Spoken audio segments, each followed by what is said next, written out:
What if the woman the world knew as one of Hollywood's most beautiful stars was actually hiding the mind of an inventor? Yes, you heard that right. The technology behind your Wi-Fi, your Bluetooth, and your mobile phone can be traced back to a Hollywood movie star. Not a scientist, not an engineer, a movie star. Before we begin, if you enjoy learning English through fascinating true stories, please subscribe to Storium. Your support means a lot and helps us bring you more incredible stories like this. Now let's begin. She was once called the most beautiful woman in the world. She walked the red carpets. She kissed leading men on the silver screen. And in her spare time at her kitchen table, she invented a technology that would help win a war and eventually change the way the entire world communicates. Nobody believed her. Nobody took her seriously. They looked at her face and saw only beauty. They never saw the brilliant mind behind it. Her name was Hedy Lamarr, and this is her story. Before we continue with Hedy's incredible journey, if you're enjoying this story and want to learn English through fascinating true stories, please subscribe to Storium. Your support means a lot and helps us keep bringing you stories like this. Now, let's go back to where Hedy's story began. Hedwig Eva Maria Kiesler was born on the 9th of November, 1914, in Vienna, Austria. Her father, Emil, was a successful bank director, and her mother, Gertrude, was a talented pianist. The family was Jewish, cultured, and comfortable. They lived in a beautiful apartment in one of the finest neighborhoods in the city. From the very beginning, Hedwig was extraordinary. She was beautiful, and even as a child, people would stop to look at her. But there was much more to her than her appearance. She was fiercely curious. Her father loved taking her on long walks through Vienna, where he would explain how things worked, how streetcars move, how electricity traveled through wires, and how factory engines turned raw materials into finished products. Hedwig listened carefully to every word. Then came the questions. She wanted to understand everything.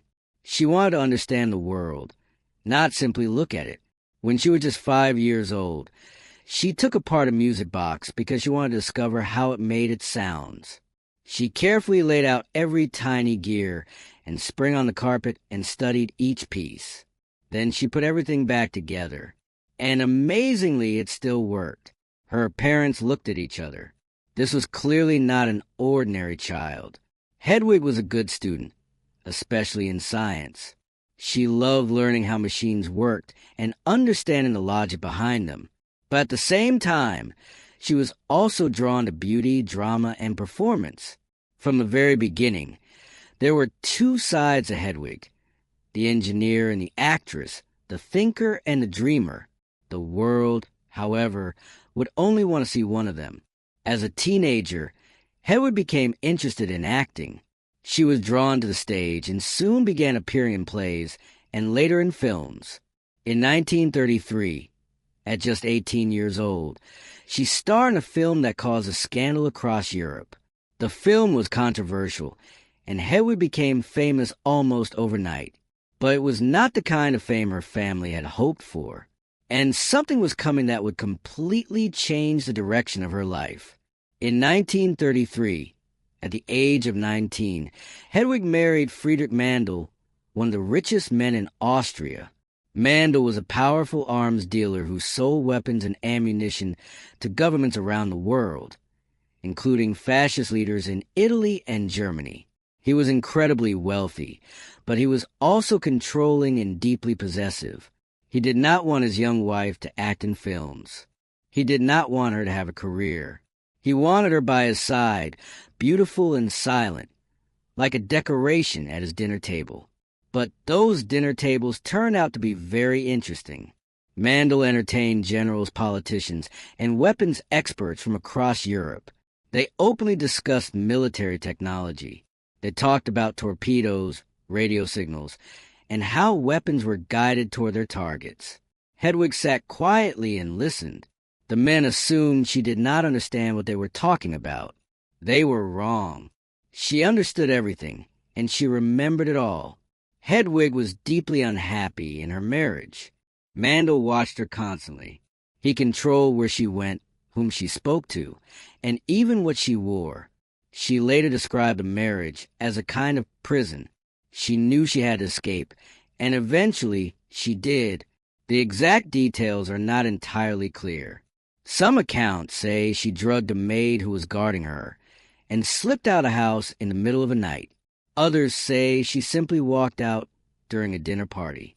Whatever the exact circumstances, one thing is certain: Hedwig fled Austria. She traveled to London, and there, in a hotel lobby, she met one of the most powerful men in Hollywood, Louis B. Mayer, the head of MGM Studios.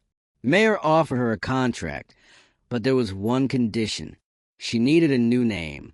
Hedwig Kiesler would not work for American audiences, so Mayer renamed her Hedy Lamarr after the famous silent film star Barbara Lamarr.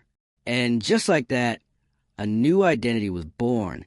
Hedy Lamarr arrived in Hollywood in 1938 and quickly became one of the biggest stars of the era. Her first American film made her famous almost overnight. She was stunning on screen, and audiences could not take their eyes off her. The press called her the most beautiful woman in the world. She starred in film after film alongside the biggest names in Hollywood. She was glamorous, elegant, and admired. Photographers followed her everywhere. But Hedy was bored. The roles she was given were shallow.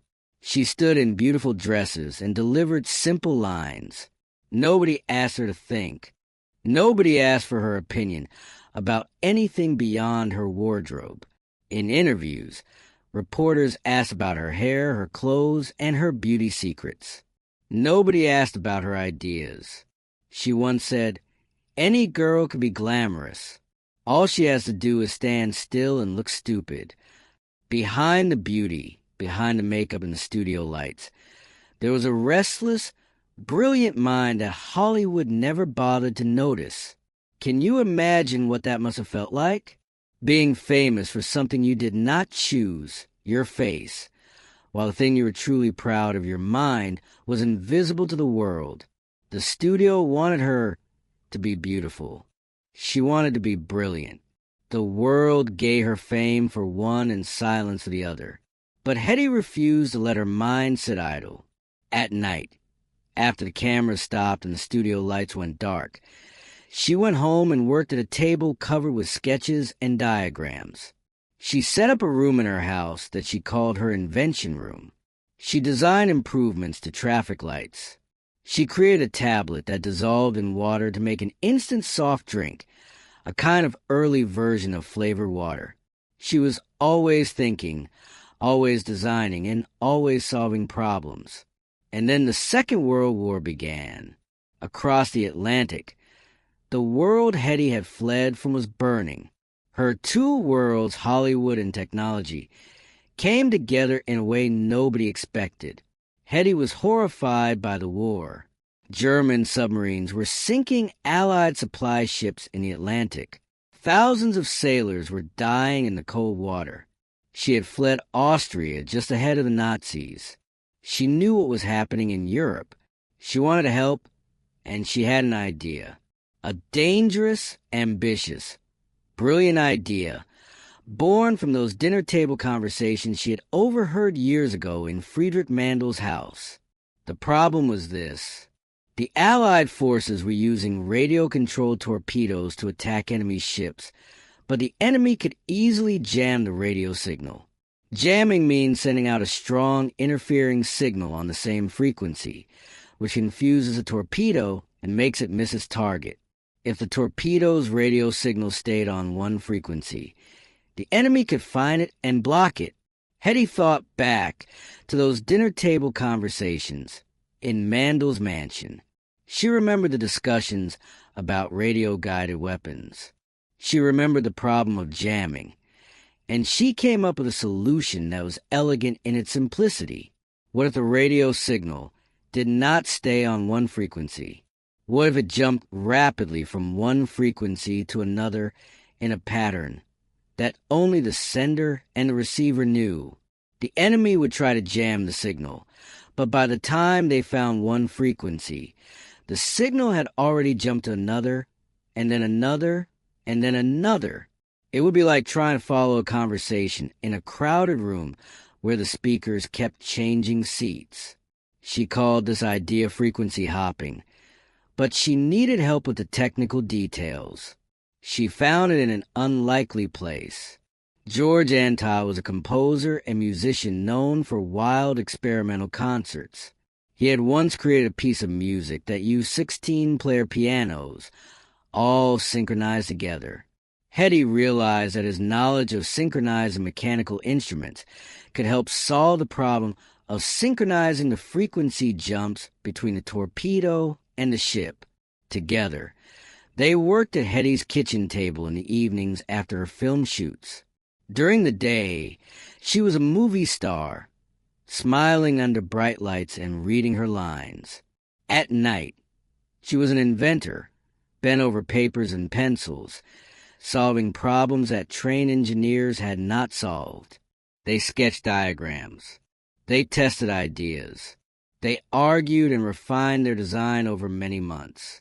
Eventually, they designed a mechanism using a roll of punch paper, similar to the rolls used in player pianos, to synchronize the frequency changes between the torpedo and the ship. It was a mechanical system that was simple and elegant. They filed a patent on the 11th of August, 1942, patent number 2,292,387. It was officially registered under the name Hedy Lamarr, her married name at the time. The patent described a secret communication system using frequency hopping across 88 frequencies, the same number as the keys on a piano. It was brilliant. The United States Navy rejected it. Think about that for a moment. A system that could have helped protect ships and save lives was rejected. The Navy told Hedy that if she wanted to help the war effort, she should use her famous face to sell war bonds instead. And she did. She raised millions of dollars for the war effort. At one war bond event alone, she helped raise $7 million in a single evening. She smiled for the cameras. She did her duty with grace and patriotism, but inside, she knew that the world dismissed her mind because of her beauty. People could not believe that a movie star could also be an inventor. The patent expired in 1959, and Hedy never received a single dollar from it. But the technology did not disappear. In the 1960s, the Navy finally adopted a version of frequency hopping for secure military communications. Over the following decades, the same basic idea of spreading a signal across multiple frequencies became important technologies that you and I use every single day. Wireless communication technologies, including Bluetooth and some forms of Wi-Fi, use related frequency hopping or spread spectrum principles. Her work became part of a much larger technological story that transformed the way the world communicates. And when you think about it, it all goes back to a movie star and a composer working together at a kitchen table during a world war. Hedy Lamarr's later years were not happy. As she grew older, her film career slowly faded. Hollywood had little use for an aging beauty. She married 6 times, searching for a connection she never quite found. Over time, she became increasingly isolated and spent more and more time alone in her apartment. She also faced financial difficulties. She was arrested twice for shoplifting, although the charges were later dropped. The incidents made headlines, and the press that had once celebrated her beauty now mocked her troubles. The world remembered her face and seemed to forget everything else about her. Recognition came very late. In 1997, at the age of 83, Hedy and George Antheil received the Electronic Frontier Foundation Pioneer Award for their invention. When she was told about the award over the telephone, she reportedly said, "Well, it's about time." Hedy Lamarr died on the 19th of January, 2000, in Florida. She was 85 years old. In 2014, she was inducted into the National Inventors Hall of Fame. Today, her contribution to technology is finally recognized by scientists and engineers around the world. Hedy Lamarr Day is celebrated on the 9th of November, her birthday. The woman once called the most beautiful woman in the world turned out to be one of the most fascinating inventors of the 20th century. Beauty may fade from photographs, but her invention continues to live on in the wireless technology around us. And so, my friend, the story of the girl from Vienna gently comes to an end. Think about what we have discovered together. A woman who was seen, but not truly heard. A brilliant mind hidden behind a beautiful face. An invention that was rejected and forgotten, only to become, decades later, part of the technological foundation behind modern wireless communication. She did not fit the world's expectations. She was a movie star who wanted to be an inventor. She was a glamorous woman who wanted to talk about torpedoes, radio signals, and technology. But the world simply did not know how to see her that way. And perhaps, my friend, you understand what it feels like to be more than what people see. Maybe when you speak English, people hear your accent and make assumptions. Maybe they do not see the effort behind every sentence, the hours of listening, the patience, or the courage it takes to speak in a language that is not your own. Maybe sometimes you feel as though the world sees only the surface and misses what is underneath. But remember, her invention was invisible for decades. It was real, it was powerful, and in the end, her ideas helped change the world. Your effort is real, too. Every word you learn, and every story you understand is a step forward. You are building something that the world may not see yet, but it is there, and one day, it may become impossible to ignore. Keep inventing yourself, my friend. Keep learning. And never let anyone tell you what you are capable of. This is Storium. If Hedy Lamarr's story surprised you today, leave a comment and tell me. Have you ever been judged by something people saw on the surface, while the real you remained hidden underneath? I would love to hear from you. There are many more stories waiting right here, and I will be here when you come back. Until next time, my friends.